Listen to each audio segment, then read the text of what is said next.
Assalamualaikum warahmatullahi wabarakatuh. Salam sejahtera bagi kita semua. Salam semangat. Bagaimana kabar kalian semua? Pak Agung doakan semoga kita semua selalu mendapatkan kesehatan dan keselamatan oleh Allah Subhanahu wa Ta'ala. Amin ya rabbal alamin. Anak-anak kelas 5 yang hebat, pada kesempatan kali ini Pak Agung akan menjelaskan tentang pembelajaran kelas 5 tema 3 subtema 2 pembelajaran keempat. Sebelum kita mulai pembelajaran ini, marilah kita berdoa terlebih dahulu menurut keyakinan kita masing-masing. Berdoa dimulai. Selesai. Pemetaan kompetensi dasar tema 3 subtema 2 pembelajaran 4 terdiri dari PPKN, IPS, dan Bahasa Indonesia. Tujuan pembelajaran kita kali ini yang pertama, dengan video pembelajaran serta mengamati gambar, siswa dapat memahami dan mengetahui aktivitas masyarakat sekitar dalam upaya pembangunan sosial budaya. 2, dengan video pembelajaran, siswa dapat mengamati lingkungan sekitar. Siswa membuat laporan hasil pengamatan tentang kegiatan masyarakat sekitar dalam upaya pembangunan sosial budaya. 3, dengan video pembelajaran, melakukan wawancara, siswa menceritakan keanekaragaman adat istiadat di lingkungan sekitar. 4, berdasarkan iklan media elektronik yang disediakan, siswa menentukan ciri-ciri bahasa iklan. Baik anak-anak, apakah kalian sudah siap untuk menerima materi hari ini dari Pak Agung? Jika kalian sudah siap, mari kita belajar bersama-sama dan menyaksikan penjelasan Pak Agung berikut ini. Masih ingatkah kamu dengan aktivitas di pasar? Coba perhatikan tayangan berikut ini.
Anak-anak, dalam kehidupan kita sehari-hari, kita dikelilingi oleh orang-orang yang memiliki begitu banyak perbedaan. Akan tetapi, semuanya saling bekerja sama.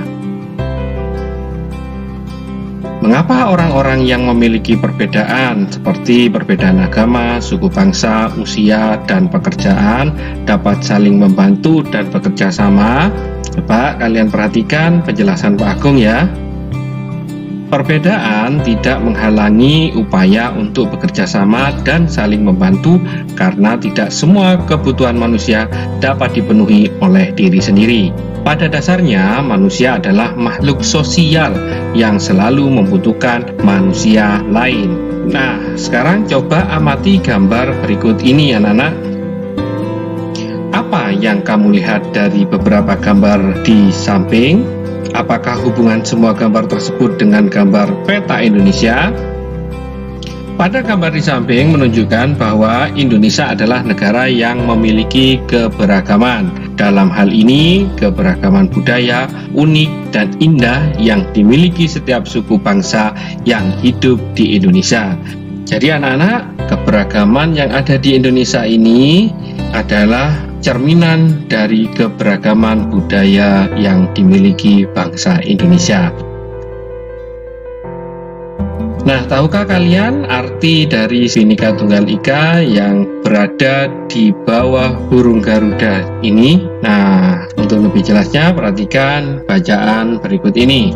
Bangsa Indonesia memiliki sebuah semboyan yang luar biasa, yakni Bhinneka Tunggal Ika. Bhinneka Tunggal Ika memiliki arti berbeda-beda, tetapi tetap satu tujuan. Bahwasanya sekalipun di Indonesia terdapat begitu banyak suku, agama, ras, adat istiadat, bahasa, dan lain-lain, semuanya bersatu sebagai saudara sebangsa dan setanah air. Perbedaan dan keanekaragaman yang ada justru menjadi sebuah kekuatan yang pada akhirnya memperkaya sifat budaya bangsa Indonesia dan lebih memperkuat persatuan dan kesatuan bangsa.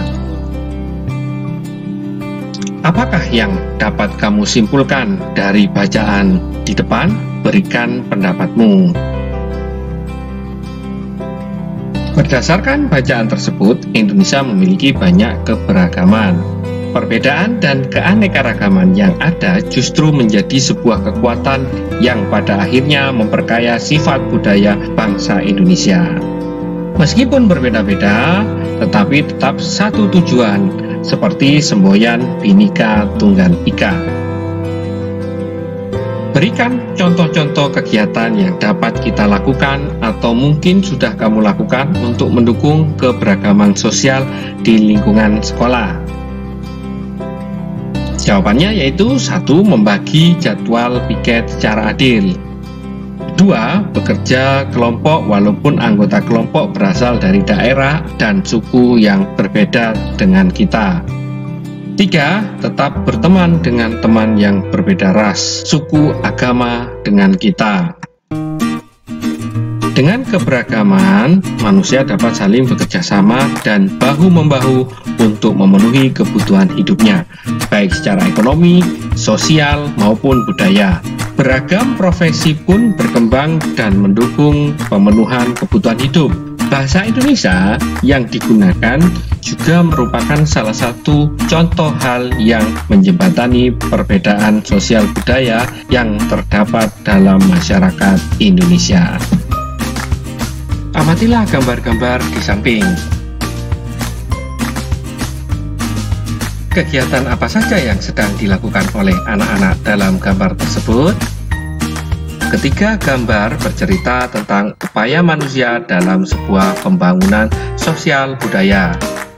Pembangunan sosial budaya adalah suatu proses perubahan sosial budaya terencana yang dirancang untuk meningkatkan taraf hidup masyarakat, di mana pembangunan dilakukan saling melengkapi proses pembangunan ekonomi. Apakah kamu pernah melihat kegiatan seperti itu di lingkunganmu? Coba ceritakan hasil pengamatanmu di depan orang tuamu. Bahasa Indonesia merupakan contoh upaya manusia dalam sebuah pembangunan sosial budaya. Kegiatan seni yang bertujuan melestarikan budaya Nusantara juga merupakan sebuah upaya pembangunan sosial budaya.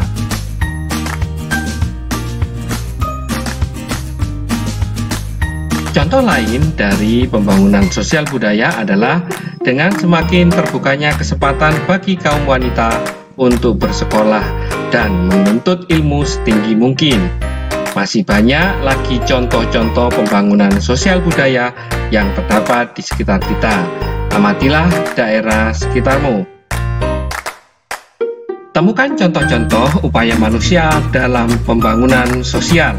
Buatlah dalam bentuk laporan pengamatan sederhana. Nah, ini contohnya. Ada judul laporan, tujuan laporan, tempat pengamatan, tanggal pengamatan, hasil pengamatan, dan yang terakhir adalah kesimpulan.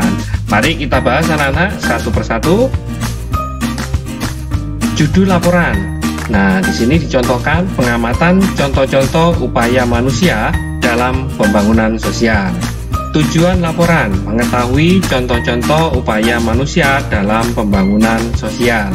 Tempat pengamatan, Surakarta. Tanggal pengamatan, 19 September 2020.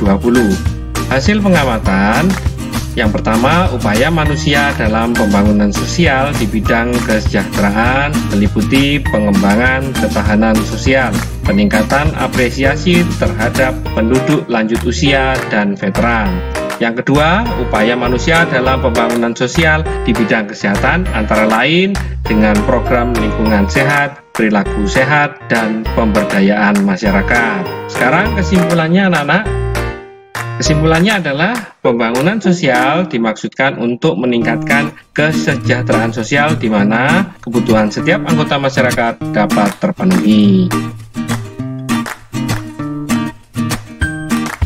Simak percakapan antara Dayu, Benny, dan Siti berikut ini. Dayu, kalau kamu, apa contoh yang dapat kamu berikan tentang pembangunan sosial budaya, Ben? Benny, menurutku acara kuliner Nusantara yang sering diadakan di lingkungan sekitar kita merupakan contoh pembangunan sosial budaya. Dengan begitu, kita dapat melestarikan makanan khas daerah. Kita juga turut memperkenalkannya kepada orang-orang lain yang berbeda kebudayaan dengan kita dan turut mencicipi dan bersama-sama menikmati makanan khas daerah tersebut. Siti, betul sekali Ben, kamu tahu tidak acara kuliner Nusantara yang diadakan minggu lalu itu sukses besar loh. Semuanya berkat iklan-iklan di media cetak dan elektronik yang beredar sejak sebulan sebelumnya. Nah, ini contoh iklannya anak-anak ya. Pesona Panganan Nusantara ke-10 Jogja Expo Center diadakan pada tanggal 27 November sampai 1 Desember 2015. Iklan memang harus dibuat semenarik mungkin agar dapat menarik perhatian mereka yang melihatnya. Oleh karena itu, penting untuk selalu berhati-hati dalam penyampaiannya. Amatilah dua iklan di televisi dan tulis kata kunci dari iklan tersebut.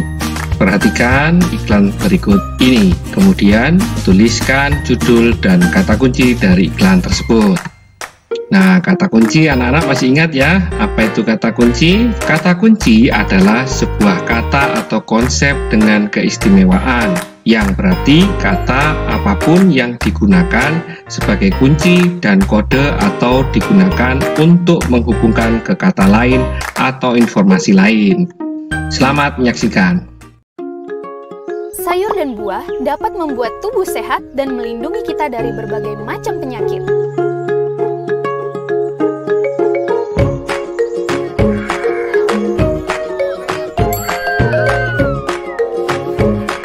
Sadarilah sedari dini mengkonsumsi sayur dan buah untuk menuju keluarga sehat dan Indonesia sejahtera.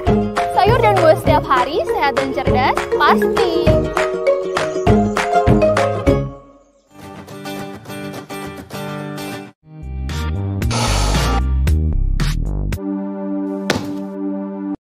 Stop makan makanan yang tidak sehat.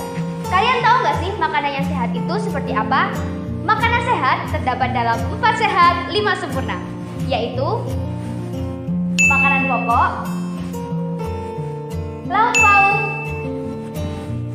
sayur mayur, buah-buahan, dan susu. Terima kasih. Nah, ayo menjaga pola makan sehat dengan 4 sehat 5 sempurna. Lingkungan sehat, makanan sehat, menciptakan siswa yang cerdas. Nah, untuk judul iklan 1, iklan layanan masyarakat, sayur dan buah setiap hari sehat dan cerdas pasti. Kemudian kata kunci iklan, pentingnya makan sayur dan buah untuk menjadi sehat dan cerdas. Sedangkan untuk judul iklan kedua, iklan layanan masyarakat, makanan sehat, siswa cerdas. Kata kunci iklannya yaitu makanan sehat, lingkungan sehat, siswa yang cerdas. Itu tadi pembahasan untuk judul iklan, kemudian kata kunci iklan. Ayo membaca. Bacalah percakapan di bawah ini secara bergantian. Siti, jadi tidak kita belajar bersama hari ini? Udin, jadi ya di rumahku. Dayu menjawab, asik. Kemudian Udin menanggapi, aku sudah menyiapkan minuman ringan loh. Itu yang sedang banyak diiklankan akhir-akhir ini di televisi. Sejak saat ada iklan itu, aku selalu membelinya.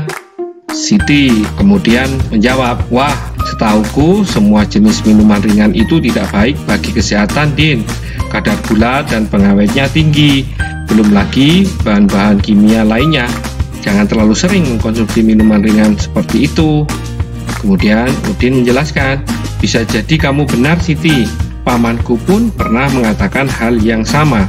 Namun, di iklan disebutkan bahwa minuman ini mengandung banyak vitamin dan mineral. Artinya, minuman ini juga memiliki manfaat, bukan? Kemudian Dayu menjawab, tentu saja semua iklan dimaksudkan untuk menarik hati pembelinya, Din. Akan tetapi, tidak semua yang diiklankan itu memang benar adanya. Kita harus selalu berhati-hati dalam memilih apa yang akan kita konsumsi. Kemudian Siti menanggapi, setuju dengan Dayu. Wah, ternyata penggunaan kata-kata kunci itu sangat bermanfaat ya, terutama untuk menarik perhatian pendengar dan pembacanya. Semua iklan dimaksudkan untuk menarik hati pembelinya. Akan tetapi, anak-anak, tidak semua yang diiklankan itu memang benar adanya. Kita harus selalu berhati-hati dalam memilih apa yang akan kita konsumsi. Jangan hanya tertarik pada iklannya saja ya. Nah, minuman sehat itu apa ya? Nah, minuman sehat itu bermacam-macam anak-anak, tapi yang paling baik di sini ada infus water atau spa water, atau juga dalam bahasa Indonesia disebut dengan air infus. Sedang menjadi tren kesehatan yang baru di luar negeri. Kini air infus juga merebak sampai di Indonesia. Nah, ini ada percakapan. Jika memang demikian, bagaimana kalau kita membuat larutan minuman sehat sendiri? Betul sekali Siti, sekarang ada yang dikenal dengan infus water atau minuman berenergi. Air infus ini adalah air bening yang telah diberikan tambahan potongan buah atau herbal. Untuk lebih jelasnya, coba pahami penjelasan Pak Agung berikut ini. Air infus ini adalah air bening yang telah diberikan tambahan potongan buah atau herbal sehingga memberikan sensasi rasa air tertentu. Air infus bermanfaat bagi kesehatan. Secara teknis, air infus dibuat dengan memasukkan irisan buah-buahan ke dalam air putih. Kemudian didiamkan beberapa lama sampai sari buahnya keluar dan air akan berubah rasanya. Nah, di sini dijelaskan 10 manfaat infus water bagi tubuh. Yang pertama, detoks alami adalah zat yang bisa mengeluarkan racun-racun di dalam tubuh kita. Kemudian yang kedua, dapat mencegah penuaan. Yang ketiga, melancarkan pencernaan. Yang keempat, meningkatkan sistem imun atau kekebalan tubuh. Kemudian yang kelima, sebagai pengganti air putih. Yang keenam, minuman bervitamin karena di dalam buah dan sayur itu terdapat banyak vitamin. Kemudian yang ketujuh, antioksidan atau zat yang dapat mencegah atau menghambat kerusakan sel akibat polusi. Kemudian yang kedelapan, mengurangi stres. Yang kesembilan, mengatasi peradangan. Yang kesepuluh, mengatasi gejala iritasi usus. Nah, kalian sudah paham ya 10 manfaat infus water bagi kesehatan tubuh kita. Namun, anak-anak, jangan hanya ikut-ikutan mengkonsumsinya. Kenali dulu manfaat dari bahan-bahan yang dimasukkan ke dalam air dalam botol tersebut. Dengan mengenali manfaat dari bahan-bahan yang digunakan, kita dapat memperoleh lebih banyak manfaat yang sesuai dengan kebutuhan tubuh kita. Bisakah kalian membuat infus water sendiri di rumah? Coba perhatikan bahan-bahan dan cara pembuatannya berikut ini. Nah, ini adalah bahan-bahan dan cara pembuatan minuman kesehatan atau yang disebut dengan infus water. Silahkan kalian coba sendiri di rumah. Nah, kita akan membahas ulasan sederhana tentang percobaanmu membuat infus water tadi.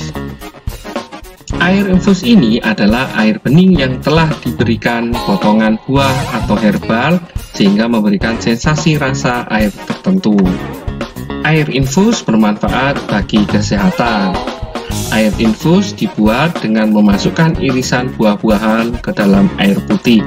Kemudian didiamkan beberapa jam sampai sari buahnya keluar dan air akan berubah rasanya.